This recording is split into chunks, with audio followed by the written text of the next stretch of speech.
تو یہاں آپ نے فرمایا وَصَلَاةُ الرَّجُلِ فِي جَوْفِ اللَّيْلِ، اور اپنے اس قول کے لیے حضور نے آیتیں تلاوت فرمائی دو، وہی دو آیتیں یہاں یہ سورہ سجدہ کی آیت نمبر 16 اور 17 ہیں۔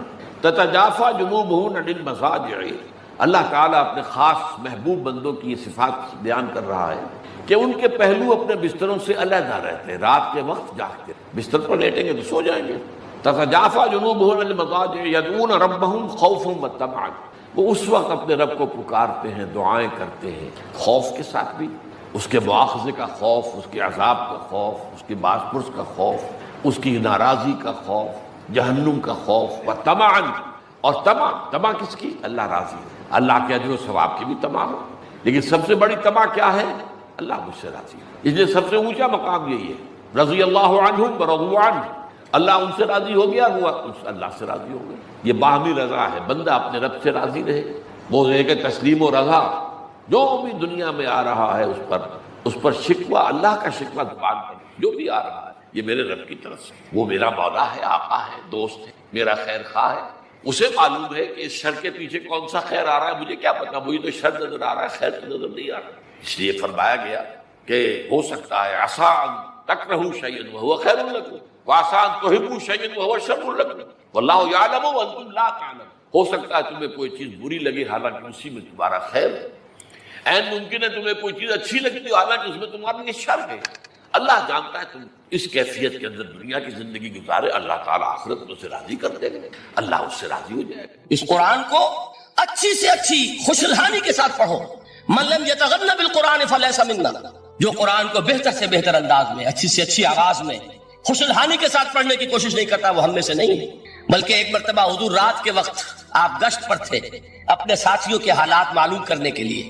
حضرت ابو موسیٰ اشعری رضی اللہ تعالیٰ عنہ ایک صحابی ہیں، ان کے گھر کے پاس سے گزر ہوا، وہ رات کو تہجد پڑھ رہے تھے، کھڑے ہوئے کیف کے عالم میں قرآن تلاوت کر رہے ہیں۔ حضور کو بہت پسند آئی ان کی قرات، کافی دیر تک وہاں کھڑے سنتے رہے۔ اب انہیں کیا پتا کون سن رہا ہے، بالکل اسی طرح سمجھ لیجئے ایک بات یاد آئی ہے، حضور فرماتے ہیں کہ جس طرح کان لگا کر اللہ قرآن کو سنتا ہے کسی چیز کو نہیں سنتا۔ ہمیں نظر نہیں آتا نا، ہمیں معلوم نہیں، ہم قرآن پڑھ رہے ہیں تو سننے والا کون ہے؟ سب سے زیادہ کان لگا کر خود اللہ۔ یہاں اس لیے مجھے یاد آیا کہ ابو موسیٰ اشعری کو کیا پتا تھا کہ کون سن رہا ہے، وہ اپنی کیفیت میں نماز میں تہجد میں قرآن کی تلاوت کر رہے تھے، اور ظاہر بات ہے ان کے گھر ایکڑوں میں بنے ہوئے نہیں تھے، ایک ایک کمرہ، ایک ایک کوئی حجرہ، ایسے ہی تو گھر تھے نا صحابہ کے، لہذا حضور پاس سے گزرے، آواز آئی، کافی دیر سنتے رہے۔ اس کے بعد آپ تشریف لے گئے، صبح فجر میں ملاقات ہوئی تو حضور نے تحسین کے انداز میں فرمایا، یا ابا موسیٰ انک قد اوتیت مزمارا من مزامیر آل داؤد، اے ابو موسیٰ تمہیں تو آل داؤد کے سازوں میں سے ایک ساز اللہ نے عطا فرما دیا ہے۔ جس طرح حضرت داؤد، لہن داؤدی مشہور ہے کہ جب وہ پچھلے پہر رات کو حمد کے ترانے الاپتے تھے، قرآن میں ہے کہ پرندے شامل ہو جاتے تھے ساتھ، اور پہاڑ وجد میں آتے تھے، پہاڑ بھی ان کے ساتھ شریک ہوتے تھے، تو جس طرح کا اللہ نے ان کو لہن عطا فرمایا تھا، حضور نے تحسین کے انداز میں فرمایا ہے ابو موسیٰ اشعری اللہ نے تمہیں بھی آل داؤد کے سازوں میں سے ایک ساز عطا فرمایا۔ بہرحال قرآن مجید کا جو یہ میوزک ہے، قرآن کے الفاظ کا جو حسن ہے، جہاں تک حسن معنوی ہے وہ تو ہر لفظ میں ہے، لیکن یہ حسن ظاہری، حسن صوتی، حسن لفظی، یہ اپنے کلائمیکس پر آپ کو نظر آئے گا سورہ رحمان میں۔ لیکن قرآن میں یہ سورت اس اعتبار سے بھی ممتاز ہے، اس کی 4 آیات پر ذرا توجہ کریں گے، عجیب حقائق سامنے آئیں گے۔ جہاں یہ قرآن مجید کے حسن صوت اور حسن لفظی کی معراج ہے، وہیں اس کی پہلی 4 آیات میں 4 چوٹی کی چیزوں کا ذکر ہے، سب سے اونچی چیز ہے۔ پہلی آیت کیا ہے؟ الرحمن، ایک آیت ہو گئی۔ رحمان کیا ہے؟ اللہ کا نام ہے۔ کبھی آپ نے غور کیا اللہ کے ناموں میں سب سے پیارا نام کون سا ہوگا؟ رحمان۔ کیوں؟ اس کا مادہ کیا ہے؟ رحمت۔ ہمیں سب سے بڑھ کر جس چیز کی ضرورت ہے وہ کیا ہے؟ رحمت خداوندی۔ نام اچھی طرح سن لیجئے اس حضور کے قول کو۔ حضور فرماتے کوئی شخص جنت میں مجرد اپنے عمل کی بنیاد پر داخل نہیں ہو سکے گا جب تک کہ رحمت خداوندی دستگیری نہ کرے۔ کسی صحابی نے بڑی ہمت اور جرأت کا ثبوت دیا کہ پوچھ لیا کیا حضور آپ بھی؟ جب آپ نے فرمایا کوئی شخص داخل نہیں ہو سکتا جنت میں محض اپنے عمل کی بنیاد پر جب تک کہ رحمت خداوندی جو ہے وہ دستگیری نہ فرمائے۔ پوچھا گیا کیا آپ بھی؟ آپ نے فرمایا ہاں میں بھی۔ آپ انداز کیجئے کہ اگر محمد الرسول اللہ بھی رحمت خداوندی کے ضرورت مند ہوں تو تاب دیگرا چے رسد، ہماری تو سب سے بڑی ضرورت رحمت خداوندی۔ اب یہ رحمت جو ہے قرآن مجید میں اللہ تعالیٰ کی یہ شان دو الفاظ کے ذریعے سے آتی ہے، رحیم اور رحمان، اور کوئی مادہ نہیں ہے جس سے دو نام بنتے ہوں اللہ کے، لیکن یہ مادہ ہے واحد رحمت کا کہ جس سے رحمان بھی ہے رحیم بھی ہے۔ رحیم صفت مشبہ ہے، رحمت دائم ہو جائے گی، مستقل ہوگی تو رحیم کہیں گے، اور رحمان اس میں رحمت کی ہے وہ شان ہے کہ جیسے ٹھاٹھے مارتا ہوا سمندر ہو، ہیجان کی کیفیت، طوفانی کیفیت، رحمت خداوندی کا طوفانی جوش، وہ ہے رحمان۔ آپ تو رہتے اس علاقے میں ہیں، آپ کو معلوم ہے عرب اگر بھوکا مرا جا رہا ہو تو کیا کہے گا؟ انا جوعان۔ پیاسا مرا جا رہا ہو انا عطشان۔ بہت غضبناک ہوگا غضبان، غضبان آصفہ قرآن میں آیا ہے، بہت غضبناک۔ رحمان جس کی رحمت جو ہے جوش میں ہے، ٹھاٹھے مارتے ہوئے سمندر کے مانند۔ تو یہ اللہ تعالیٰ کے ناموں میں سب سے پیارا نام۔ اب آگے چلیے، الرحمن علم القرآن، رحمان نے قرآن سکھایا۔ رحمت خداوندی کا سب سے بڑا مظہر، رحمان کی رحمانیت کا سب سے بڑا مظہر قرآن ہے۔ ان میں جو منطقی ربط ہے اس کو سمجھتے جائیے۔ اچھا آپ یہ سوچئے، جو علم بھی انسان کو حاصل ہوا وہ کس نے دیا؟ اللہ نے۔ سائنس کا علم کس نے دیا؟ اللہ نے۔ علم آدم الاسماء کلھا، وہ علم الاسماء جو حضرت آدم کو دے دیا گیا تھا ازل میں، یہ اسی کا ظہور ہے، یہ اسی کی ایکسفولیشن ہے جو ہو رہی ہے اور ہوتی رہے گی ابھی۔ اور دوسرے علم ہے وہ کس نے دی؟ اللہ نے دی۔ لا یحیطون بشیء من علمہ الا بما شاء، مخلوق میں سے کوئی اللہ کے علم میں سے کسی شے کا احاطہ نہیں کر سکتا مگر وہ جتنا اللہ دینا چاہے۔ لیکن یہ کہ تمام علوم میں چوٹی کا علم قرآن، نوٹ کرتے جائیے، چوٹی کی چیزیں جمع کیجیے۔ اللہ کے ناموں میں چوٹی کا نام رحمان، اللہ نے جو کچھ انسان کو سکھایا اس میں چوٹی کا علم قرآن۔ خلق الانسان، انسان کو پیدا فرمایا۔ سوال یہ کہ حیوانات کو کس نے پیدا فرمایا؟ آسمان کس نے پیدا کیے؟ زمین کس نے پیدا کی؟ فرشتے کس نے پیدا کیے؟ کیا مطلب خلق الانسان؟ اس کی تمام مخلوقات میں اس کا کلائمیکس، اس کی تخلیق کی معراج، اس کے تخلیق کا نقطہ عروج انسان ہے۔ یہ ہے کہ جو مسجود ملائک بنا ہے۔ وَلَقَدْ كَرَّمْنَا بَنِي آدَمَ وَحَمَلْنَاهُمْ فِي الْبَرِّ وَالْبَحْرِ وَرَزَقْنَاهُمْ مِنَ الطَّيِّبَاتِ وَفَضَّلْنَاهُمْ عَلَى كَثِيرٍ مِّمَّنْ خَلَقْنَا تَفْضِيلًا۔ تو تخلیق میں سب سے اونچی تخلیق انسان کی، علموں میں سب سے اونچا علم قرآن کا، اللہ کے ناموں میں سب سے اونچا نام رحمان۔ کہ وہ ذات باری تعالیٰ سے جدا ہے، یہ بھی نہیں کہہ سکتے کہ اس کی ذات کا جزو لا ينفک۔ کچھ اسی طرح کا تعلق ہے قرآن مجید کا ذات باری تعالیٰ کے ساتھ، لیکن یہ مسئلہ قرآن مجید میں خود بیان ہوا، اور سورہ حشر کی آیت میں تو یہ فرمایا گیا، اللہ تعالیٰ نے اپنے اس کلام کی عظمت کو یوں بیان کی، وہ عظمت کما ہے جیسے کہ وہ فی الواقع ہے، اور جس کا کہ گویا کہ پورا ادراک ہمارے لیے اپنی بہت سی محدودیتوں کی وجہ سے ممکن نہیں، لیکن ایک تمثیل کے پیرائے میں سمجھایا، لو انزلنا ھذا القرآن علی جبل لرأیتہ خاشعا متصدعا من خشیۃ اللہ وتلک الامثال نضربها للناس لعلهم یتفکرون۔ اگر ہم نے اس قرآن کو کسی پہاڑ پر اتار دیا ہوتا تو تم دیکھتے کہ وہ دب جاتا اور پھٹ جاتا اللہ کے خوف سے۔ اور یہ مثالیں ہیں جو ہم لوگوں کے لیے بیان کرتے ہیں تاکہ وہ غور کریں، تدبر کریں، سمجھیں۔ ما لا یدرک کلہ لا یدرک کلہ، اگرچہ بتمام و کمال عظمت قرآن کا فہم ان کے لیے ممکن نہیں ہے، لیکن کسی درجے میں تو کچھ انعکاس اس کا ہو جائے، کچھ اندازہ ہو جائے، انسان اپنی ذہنی سطح کے اعتبار سے اس کی مناسبت سے کسی درجے میں عظمت قرآن کا اندازہ کر لے، تو اللہ تعالیٰ کے ان الفاظ کو سامنے رکھے کہ لو انزلنا ھذا القرآن علی جبل لرأیتہ خاشعا متصدعا من خشیۃ اللہ۔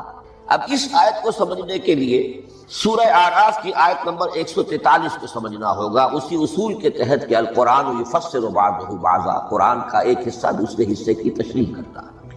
وہاں یہ واقعہ بیان ہوا ہے کہ حضرت موسیٰ علیہ السلام کو جب اللہ تعالیٰ نے کوہ طور پر طلب فرمایا 30 راتوں کے لیے، جس میں بعد میں 10 کا اضافہ کر کے وہ ایک 40 رات کا ایک کورس بنا، دن رات۔ اس موقع پر جو مخاطبہ الہی، مکالمہ الہی سے مشرف ہوئے حضرت موسیٰ علیہ السلام، تو ان کی آتش شوق بھڑکی اور انہوں نے بڑی جرأت کر کے یہ درخواست کر دی، رب ارنی انظر الیک، پروردگار مجھے اپنا دیدار بھی عطا فرما، مجھے موقع عنایت فرما، میں تجھے دیکھ سکوں۔ یہ ان کی وہ آتش شوق کا مسئلہ، لیکن جواب کیا ملا؟ لن ترانی، تو مجھے ہرگز نہیں دیکھ سکتے۔ وَلَٰكِنِ انظُرْ إِلَى الْجَبَلِ فَإِنِ اسْتَقَرَّ مَكَانَهُ فَسَوْفَ تَرَانِي۔ لیکن ظاہر بات ہے کہ حضرت موسیٰ علیہ السلام کو بات سمجھانے کے لیے کچھ مشاہدہ بھی کرانا تھا۔ فرمایا تم مجھے نہیں دیکھ سکتے، البتہ اس سامنے کے پہاڑ پر نگاہ جماؤ، ہم اس پر اپنی ایک تجلی ڈالیں گے۔ یہ اگلی الفاظ کے اندر وضاحت ہے، میں یہاں پہلے سے بیان کر رہا ہوں سمجھانے کے لیے۔ اگر وہ پہاڑ ہماری اس تجلی کو، تجلی کسے کہتے ہیں؟ جلا، روشنی، تو اللہ تعالیٰ کی طرف سے وہ خاص اس کے نور کا جب پرتو ہوتا ہے کسی شے پر تو وہ اس کی تجلی ہے۔ ہم اپنی ایک تجلی اس پہاڑ پر ڈالیں گے، اگر وہ اس کو جھیل جائے، اپنی جگہ کھڑا رہ جائے، تو تم سمجھنا کہ شاید تم بھی ہمیں دیکھ سکتے۔ فلما تجلی ربہ للجبل، اب یہاں وہ لفظ آ گیا، جب اللہ نے تجلی اپنی پہاڑ پر ڈالی، جعلہ دکا وخر موسیٰ صعقا، وہ پہاڑ ریزہ ریزہ اور حضرت موسیٰ بے ہوش ہو کر گر۔ اب یہ بے ہوش ہو کر گر جانا، جبکہ وہ تجلی براہ راست بھی نہیں ہے، بالواسطہ ہے۔ مشاہدہ جو کر رہے حضرت موسیٰ وہ بالواسطہ ہے، تجلی پہاڑ پر، لیکن یہ کہ اس کا بھی بالواسطہ اس کا جو ہوا ہے، اس کی جو تاثیر ہوئی حضرت موسیٰ علیہ السلام پر کہ وہ اس کی تاب نہ لا سکے اور بے ہوش ہو۔ یہاں سے یہ بات سمجھ میں آتی ہے کہ یہ تجلی یہ ذات باری تعالیٰ تھی جس نے کوہ طور کو جلا کر بھسم کر دیا یا ٹکڑے ٹکڑے کر دیا، ریزہ ریزہ کر دیا۔ اب ذات الہی کے ساتھ جو تعلق ہے کلام الہی کا، اور یہ صفت جو لا عین ولا غیر کے درجے میں ہے ذات کے ساتھ، تو وہی تاثیر اس کلام الہی کی۔ لو انزلنا هذا القرآن على جبل لرأيته خاشعا متصدعا من خشية الله وتلك الأمثال نضربها للناس لعلهم يتفكرون۔ اس حقیقت کو اس دور میں اپنے مطالعے کی محدودیت کا اعتراف کرتے ہوئے عرض کر رہا ہوں کہ میرے نزدیک جس قدر پرشکوہ انداز میں علامہ اقبال نے بیان کیا ہے اسی کیفیت کو وہ شاید اس کی کوئی مثال نہ مل سکے۔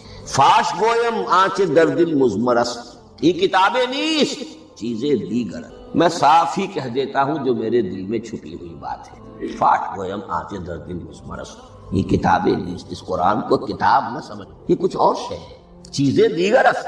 اب وہ چیزیں دیگر کیا ہے؟ وہی جو میں نے عرض کیا، ذات باری تعالیٰ اور کلام کا صفت باری تعالیٰ ہونا، اس کے بنا پر جو مناسبت ہے، جو قرب ہے، جو مشابہت ہے۔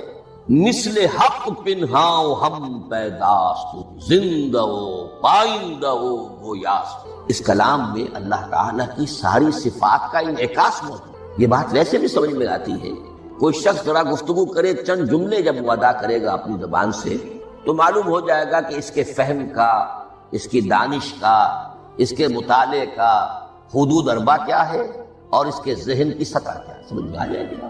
اس لیے کہ کلام جو ہے وہ متکلم کی پوری شخصیت کی عکاسی کر رہا ہوں۔ تانت بازی راگ پایا، چند جملے کسی نے کہا، پتہ چل گیا کہ یہ کس سطح کے آدمی ہیں، علمی اعتبار سے، معلوماتی اعتبار سے، تہذیبی اعتبار سے، کلچرڈ ہیں یا نہیں ہیں، یہ ساری باتیں چند جملے۔ تو اللہ تعالیٰ کی بھی جملہ صفات کا عکس اس قرآن میں موجود، ان میں سے جن چند چیزوں کا ذکر علامہ نے شعر میں کیا، وہ جو سورہ حدید کی آیت ہے، هو الاول والآخر والظاہر والباطن، اللہ الظاہر بھی ہے الباطن، اتنا ظاہر کہ اس سے زیادہ ظاہر کوئی شے نہیں اور اتنا باطن کہ اس سے زیادہ چھپی ہوئی کوئی شے نہیں۔ اسی لیے حضور سے جو منقول ہے الفاظ کہ پروردگار انت الظاہر فلیس فوقک شیء وانت الباطن فلیس دونک شیء، یہی کیفیت قرآن کی ہے۔ مثل حق پنہاؤ ہم پیداست، پنہا بھی ہے ظاہر، جیسے ذات باری تعالیٰ، اور جیسے اللہ تعالیٰ کی شان ہے جو آیت الکرسی کے شروع میں آئی، الحی القیوم، مثل حق پنہاؤ ہم پیداست، زندہ ہو پائندہ ہو گویاست۔ یہ قرآن جو ہے اللہ تعالیٰ کی صفات کا ایک عکس اپنے اندر۔ اس سے ذرا آگے چلیے، کلام کے بارے میں۔ اب کلام الہی ظاہر بات ہے کہ صفت ہے اور صفت قدیم ہے، اللہ کی صفات حادث نہیں ہے، اللہ کی ذات بھی قدیم ہمیشہ سے اور اس کی صفات بھی قدیم ہمیشہ سے۔ اور یہ جو کلام الہی ہے ظاہر بات ہے کہ یہ جو ہماری زبان کے حروف و اصوات ہے، کلام الہی تو ان سے منزہ ہے، مبرہ ہے، ماورا ہے، اعلیٰ ہے، عرفا ہے۔ ہماری زبانوں کے حروف و اصوات، الفابیٹس جگہ جگہ تبدیل ہو جائیں گے، انگریزی کے کچھ اور ہیں، اردو کے کچھ اور ہیں، عربی کے کچھ اور ہیں۔ کلام الہی ان تمام سے اعلیٰ، عرفہ، منزہ اور مبرہ ہے۔ یہ کلام الہی جب بھی نازل ہوا ہے، ظاہر بات ہے حضرت موسیٰ پر اگر کتاب اتاری گئی وہ بھی علم الہی سے آئی، لیکن وہ عبرانی زبان میں آئی۔ حضرت عیسیٰ علیہ السلام پر انجیل اتاری گئی، ہم یقین سے نہیں کہہ سکتے، دو میں سے کسی ایک زبان میں اتاری گئی ہوگی، یا عبرانی ہوگی، اس لیے کہ شام کے جس علاقے میں، فلسطین کے جس علاقے میں ان کی پیدائش ہوئی اور جہاں وہ دعوت و تبلیغ کے لیے گھومتے رہے، اس کے عوام کی زبان تھی آرامی اور خواص کی زبان تھی عبرانی۔ تو یا تو وہ بھی تورات کی طرح عبرانی ہی میں نازل ہوئی تھی یا آرامی میں ہوگی، لیکن اب کوئی نسخہ نہ ہیبریو کا، کوئی قدیم نسخہ دنیا میں موجود ہے، نہ آرامی کا۔ جو سب سے پرانا نسخہ ملتا ہے انجیل کا وہ اس کا ترجمہ لیٹن زبان کا ترجمہ ہے یا گریک ترجمہ ہے، اصل کوئی نہیں۔ بہرحال جب وہ کلام الہی محمد رسول اللہ پر نازل ہوا، اب اس نے حروف و اصوات کا وہ جامہ پہنا کہ جو عربی زبان کے۔ یہی وجہ دیکھیے، میں نے جو آیت سورہ حامیم، یہ جو سلسلہ سور ہے اس میں سے سورہ زخرف کی آیت جو میں نے آپ کو سنائی، حامیم والکتاب المبین انا جعلناہ قرآنا عربیا لعلکم تعقلون، ہم نے بنا دیا ہے اپنے اس کلام کو قرآن عربی، اس کو عربی حروف و اصوات کا جامہ ہم نے پہنا دیا ہے۔ انا جعلناہ قرآنا عربیا لعلکم تعقلون، کہ چونکہ مخاطب اول جو قوم تھی امیین، ان کی زبان عربی تھی، لعلکم تعقلون، تاکہ تم اس کو سمجھ سکو۔ اب اس سے آگے چلیے، اصل قرآن مجید کے 3 مقامات سے معلوم ہوتا ہے اصل قرآن اللہ کے پاس ہے۔ یہ قرآن جو ہمارے پاس ہے مصحف عثمان رضی اللہ تعالی عنہ، یہ اس قرآن کی مصدقہ نقل۔ اصل قرآن کہاں ہے؟ ایک جگہ فرمایا بل ہوا قرآن مجید فی لوح محفوظ، لوح محفوظ میں اصل قرآن۔ اسی طریقے سے اسی سورہ زخرف کی اگلی آیت کیا ہے؟ ہم نے اسے عربی قرآن بنا کر اتارا، لیکن اصل قرآن کیا ہے؟ وَإِنَّهُ فِي أُمِّ الْكِتَابِ لَدَيْنَا لَعَلِيٌّ حَكِيمٌ، حقیقت میں تو یہ ام الکتاب میں ہے جو ہمارے پاس ہے، اور علی ہے، بہت بلند، حکیم، بڑی حکمت والا، یا محکم مضبوط۔ حکیم کے دونوں معنی، استحکام بھی اسی ہے کاف اور میم کے مادے سے، کسی شے کا پختہ ہو جانا، مضبوط ہو جانا، اور عقل کی پختگی وہ حکمت ہے، وہ دانائی ہے۔ اس اعتبار سے نوٹ کیجئے، اصل قرآن کہاں ہے؟ لوح محفوظ میں۔ اصل قرآن کہاں ہے؟ ام الکتاب میں۔ اسی کو کہا گیا ہے ایک اور مقام پر، فی صحف مکرمۃ مرفوعۃ مطہرۃ بأیدی سفرۃ کرام بررۃ۔ یہ قرآن، اصل قرآن تو بڑے صحیفوں میں، ان صحیفوں میں ہے، ان صفحات میں ہے، ان اوراق میں ہے، جس کی شان کیا ہے؟ مکرمۃ، ان کی انتہائی تعظیم کی جاتی، مطہرۃ، نہایت پاک صحیف، فی صحف مکرمۃ مرفوعۃ، بلند و بالا، مطہرۃ بأیدی سفرۃ کرام بررہ، ان فرشتوں کے ہاتھ میں جو بہت باعزت، بہت اونچے درجے کے، ان کے ہاتھوں میں ہے۔ وہ لوگ ہیں کہ جن کی تحویل میں ہے یہ کلام پاک، فی صحف مکرمۃ مرفوعۃ مطہرۃ بأیدی سفرۃ کرام بررہ۔ اب اسی کو بیان کیا ہے سورہ واقعہ میں، فلا اقسم بمواقع النجوم، تو نہیں، میں قسم کھاتا ہوں ستاروں کے ڈوبنے کی جگہ، وَإِنَّهُ لَوْ تَعْلَمُونَ لَقَسَمٌ عَظِيمٌ، وَإِنَّهُ لَقَسَمٌ لَوْ تَعْلَمُونَ عَظِيمٌ، اور اگر تم جان سکتے تو یہ بہت بڑی قسم ہے جو ہم نے کھائی، بہت بڑی گواہی ہے جو ہم نے پیش۔ اب تدریجاً اس کا انکشاف ہو رہا ہے۔ یہ آج جو تصور ہے بلیک ہولز کا، اس سے کچھ اندازہ ہوتا ہے یہ ستارے کہاں ڈوب جاتے ہیں، بڑے بڑے ستارے نسیم منسیہ ہو جاتے ہیں، ستارے نہیں، پوری گیلیکسیز اس میں گم ہو جاتے ہیں، وہ مقبرے ہیں بڑی بڑی گیلیکسیز کے۔ فلا اقسم بمواقع النجوم وانه لقسم لو تعلمون عظیم انه لقرآن کریم، یہ قرآن ہے بہت باعزت، فی کتاب مکنون، اور یہ اس کتاب میں جو چھپی ہوئی ہے۔ یہ لؤلؤ مکنون کا لفظ آتا ہے قرآن مجید میں، جیسے موتی ہوتے ہیں انہیں چھپا کر رکھا جاتا ہے ڈبیوں میں، مخملی ڈبیوں کے اندر موتیوں کو، اسی طریقے سے فی کتاب مکنون لا یمسہ الا المطہرون، وہ صحیفے بھی بہت مطہرہ تھے اور ان کو چھو نہیں سکتے مگر وہی جو انتہائی پاک ہیں، ملائکہ مقربین، جن کے قریب سے بھی ہو کر معصیت یا گناہ کا کوئی تصور تک نہیں گزر سکتا، وہ ہیں جو اس کو چھوتے ہیں۔ ان کے ہاتھوں میں ہے، ان کی تحویل میں۔ یہ ہے وہ چیزیں کہ جس سے اندازہ ہوا کہ اصل قرآن کہاں ہے۔ یہ جو ہمارے پاس ہے در حقیقت یہ نقل مطابق اصل ہے، مصدقہ نقل ہے۔ اب اس میں آپ سے عرض کر دوں کہ ایک بہت خوبصورت بات ہمیں جو ملتی ہے، تورات میں جو استثناء، جو صفر استثناء ہے، ڈیوٹرانومی، اس کے 18ویں باب میں 18ویں اور 19ویں آیات جو ہیں اس میں ذکر موجود ہے، میں ان کے لیے انہی کے بھائیوں میں سے تیری مانند ایک نبی برپا کروں گا۔ اللہ تعالیٰ کلام فرما رہے ہیں یہاں حضرت موسیٰ علیہ السلام سے، آج بھی موجود ہے اولڈ ٹیسٹمنٹ، ڈیوٹرانومی یا کتاب استثناء، صفر استثناء، اس کا 18واں باب، اس کی 18ویں اور 19ویں آیات، جب چاہیں جا کر دیں۔ میں ان کے لیے ان کے بھائیوں ہی میں سے تیری مانند ایک رسول اٹھاؤں گا، میں ان کے لیے انہی کے بھائیوں میں سے تیری مانند ایک نبی برپا کروں گا اور اپنا کلام اس کے منہ میں ڈالوں گا، اور جو کچھ میں اس سے کہوں گا وہی وہ ان سے کہے۔ یہ ہے جو پیشین گوئی ہے محمد الرسول اللہ صلی اللہ علیہ وسلم۔ اور یہاں وہ فرق واضح کر دیا گیا، اے موسیٰ تم سے تو یا تو ہم نے کلام کیا ہے یا تمہیں جو کتاب دی ہے وہ لکھی ہوئی دی ہے، لیکن جو نبی تیری ہی مانند میں برپا کروں گا۔ اب اس میں بھی نوٹ کرنے کی بات ہے کہ حضرت موسیٰ کے مشابہ نبی اکرم صلی اللہ علیہ وسلم کے سوا کوئی نبی نہیں۔ صاحب کتاب وہ بھی تھے، صاحب کتاب محمد بھی، صاحب امت وہ بھی تھے، اور صاحب امت محمد تیری مانند صاحب شریعت۔ حضرت عیسیٰ صاحب شریعت نہیں تھے، شریعت موسوی ہی کو نافذ کرنے کے لیے آئے تھے، ان کی حیثیت دین موسوی کے مجدد کی تھی۔ ویسے نبی تھے، اللہ کے فضل و کرم سے نبی تھے، اس میں کوئی شک نہیں، رسول تھے، لیکن یہ کہ ان کے کام کی نوعیت کیا تھی، اس لیے کہ کوئی نئی شریعت لے کر نہیں آئے۔ اب بھی انجیل میں الفاظ موجود ہیں، don't think I have come to destroy law, جو موزائک لا جسے یہ کہتے ہیں، شریعت موسوی، وہ تم پر نافذ رہے گی، تم اس کی پابندی کرو، چونکہ صاحب شریعت رسول یا موسیٰ یا محمد صلی اللہ علیہ وسلم علیہ السلام۔ تو میں ان کے بھائیوں میں سے، اب بھائی کون ہوں گے؟ ظاہر بات ہے بنی اسرائیل، ان کے کزنز کون ہیں؟ بنی اسماعیل۔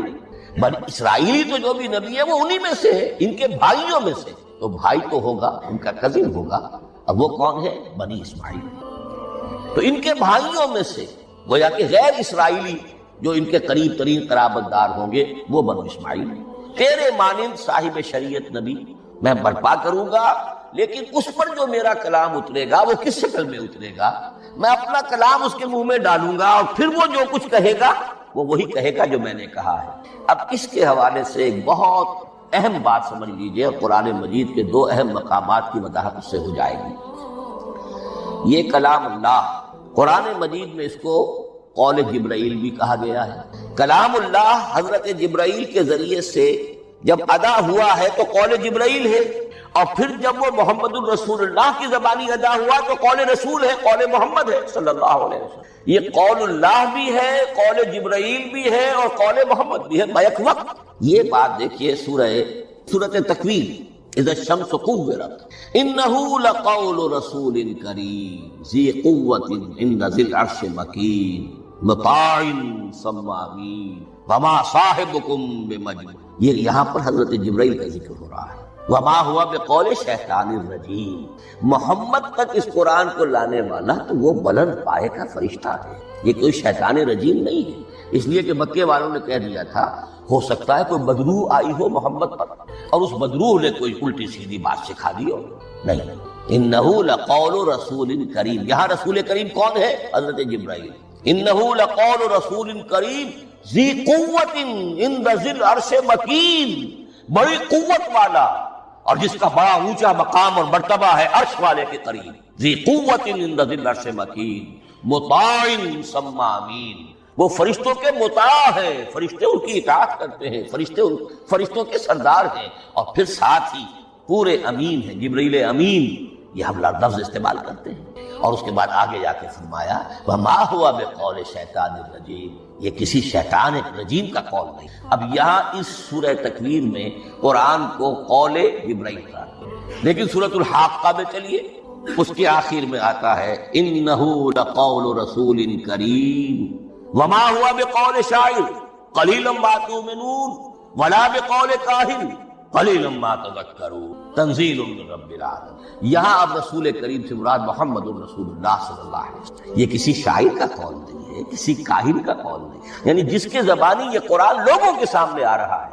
جبرائیل کا قول ہو کر تو محمد پر نازل ہوا صلی اللہ علیہ وسلم، لیکن اب لوگوں کے سامنے وہ قول محمد بن کر آ رہا ہے۔ انہ لقول رسول کریم وما هو بقول شاعر قلیلا ما تؤمنون ولا بقول کاہن قلیلا ما تذکرون تنزیل من رب العالمین۔ تو قرآن مجید کلام اللہ ہے، پھر وہ قول جبرائیل بنا جب جبرائیل نے آ کر محمد کو سنا، اور پھر وہ قول محمد بنا جب محمد کی زبان مبارک سے لوگوں نے اسے سنا، اہل عرب نے سنا، اور پھر وہ بات پھیلتی چلی گئی۔ اب آخری بحث اس موضوع پر جو ہے وہ یہ ہے، کلام الہی کی 3 صورتیں ہیں جو قرآن مجید میں سورہ شورى کی آیت نمبر 51 میں بیان ہے۔ وما کان لبشر ان یکلمہ اللہ، کسی بشر، کسی انسان کی یہ حیثیت نہیں ہے، مقام نہیں ہے کہ اللہ اس سے کلام کرے۔ یہ نہیں کہا کہ اللہ کے لیے ممکن نہیں ہے، نہیں، اللہ کے لیے تو ہر شے ممکن ہے، لیکن کسی بشر کا یہ مقام نہیں ہے کہ اللہ اس سے کلام کرے۔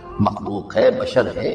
ما کان لبشر ان یکلمہ اللہ الا اب 3 شکلیں، الا وحیا او من وراء حجاب او یرسل رسولا فیوحی باذنہ ما یشاء انہ علی حکیم۔ 3 صورتیں ہیں کلام الہی، یا تو براہ راست اللہ وحی کرتا بغیر کسی فرشتے کی درمیان میں ذریعہ بنا، کہ حضرت موسیٰ علیہ السلام کا آپ کو معلوم ہے کہ کوہ طور پر اللہ تعالیٰ سے ہم کلامی کا شرف حاصل کرتے تھے، گفتگو ہو رہی ہے لیکن اللہ نظر نہیں آ رہا۔ اب اس کو اپنے اوپر طاری کیجئے، یہ صاف سامنے آتے بھی نہیں، صاف چھپتے بھی نہیں۔ یہ جو صورتحال تھی کہ اگر کسی کی آپ آواز سن رہے ہیں، کلام سن رہے ہیں، سامنے نہیں آ رہا، تو آپ کے دل میں خواہش پیدا ہوگی کہ ذرا سے یہ پردہ بھی اٹھا دیا جائے، مجھے دیدار بھی حاصل ہو جائے۔ لہذا سورہ اعراف میں ہے جب کئی بار یہ شرف ہم کلامی حاصل ہوا اللہ سے، تو حضرت موسیٰ علیہ السلام نے بڑی ہمت سے کام لیا، بڑی جرت کی درخواست کر دی، رب ارنی انظر الیک، یہ جو پردہ بیچ میں حائل کیا ہوا ہے پروردگار، تو میرا شوق دیکھ، میرا اشتیاق دیکھ، تو مجھے ذرا دیدار بھی عطا ہو جائے۔ اس پر کیا بات کہی گئی؟ لن ترانی، موسیٰ تم مجھے ہرگز نہیں دیکھ سکتے، تم اس جسد ظاہری کے ساتھ، اس جسد مادی کے ساتھ، ان عنصری آنکھوں سے میرا دیدار نہیں کر سکتے۔ ولیکن انظر الجبل، دیکھو ہم تمہیں ایک مثال دیے دیتے، ذرا اس پہاڑ کی طرف دیکھو، ہم اپنی ایک تجلی اس پر ڈالیں گے، فَإِنِ اسْتَقَرَّ مَكَانَهُ فَسَوْفَ تَرَانِي، اگر وہ پہاڑ ہماری تجلی کو جھیل جائے، تحمل کر لے، تو تم بھی سوچنا کہ شاید ہمیں دیکھ سکو۔ اس کے بعد ہوا کیا؟ فَلَمَّا تَجَلَّى رَبُّهُ لِلْجَبَلِ جَعَلَهُ دَكًّا وَخَرَّ مُوسَىٰ صَعِقًا، جب اللہ تعالیٰ نے پہاڑ پر اپنی ایک تجلی ڈالی تو وہ پہاڑ جو ہے پھٹ گئے، اور موسیٰ، اب دیکھیے براہ راست تجلی موسیٰ پر نہیں ہے، یہ انڈائریکٹ مشاہدہ ہے تجلی ربانی کا کہ جو پہاڑ پر ہوئی ہے، اور پہاڑ کی جو کیفیت ہوئی ہے اس کے مشاہدے سے حضرت موسیٰ بے ہوش ہو کر صعق موسیٰ خر موسیٰ صاعقا۔ یہ ہے وہ مثال جو یہاں دی ہے قرآن کے لیے۔ لو انزلنا هذا القرآن على جبل لرأيته خاشعا متصدعا من خشیۃ اللہ۔ نتیجہ کیا نکلا؟ انفر کیجئے، استدلال، استنتاج، نتیجہ یہ نکلا کہ جو تاثیر تجلی ذات ربانی کی ہے وہی تاثیر کلام ربانی کی ہے، صرف یہ ہے کہ ہمیں اس کا شعور نہیں، ہمیں اس کا ادراک نہیں۔ یہ بالکل ذات کی تجلی کی جو تاثیر تھی وہی قرآن خود بیان کر رہا ہے کہ اس کلام ربانی کی۔ اس کو بھی علامہ اقبال نے خوب کہا ہے، فاش گویم آنچ در دل مزمرست، صاف کہہ دیتا ہوں جو کچھ میرے دل میں ہے، این کتابیں نیست چیزیں دیگرست، اسے کتاب نہ سمجھ بیٹھنا قرآن کو، یہ کتاب نہیں ہے، کچھ اور ہے۔ کچھ اور کیا ہے؟ مثل حق پنہاں ہم پیداستو، زندہ پائندہ گویاستو، یہ تو جیسے اللہ تعالیٰ کی ذات ہے، مثل حق، ذات حق سبحانہ و تعالیٰ کی طرح یہ زندہ ہے، پائندہ ہے، مثل حق پائندہ گویاستو، یہ جو ہے زندہ ہے، یہ متکلم ہے، کلام نہیں ہے۔ کل صفات ربانیہ جو ہے ظاہر اور باطن، مثل حق پنہا، ظاہر و پنہا، اور حی و قیوم جیسے اللہ کی ذات ہے، وہی صفات اس کلام کی ہے۔ اور اس کے بعد وہ شعر آیا تھا جو میں پہلے سنا چکا ہوں، چوں بجاں در رفت جاں دیگر شبت، جب یہ قرآن کسی انسان کے اندر سرایت کر جاتا ہے، اس کے دل پر نازل ہوتا ہے، دیکھیے یہ الفاظ آپ کو کہیں اور نہیں ملیں گے. میرے نزدیک جہاں علامہ اقبال اس دور میں قرآن کی عظمت کا سب سے بڑا ثبوت ہے، وہاں عظمت قرآنی کے سب سے زیادہ واقف اور اس کا سب سے زیادہ شعور رکھنے والے بھی علامہ اقبال. یہ الفاظ آپ کو کہیں نہیں مل سکیں گے کہ مثل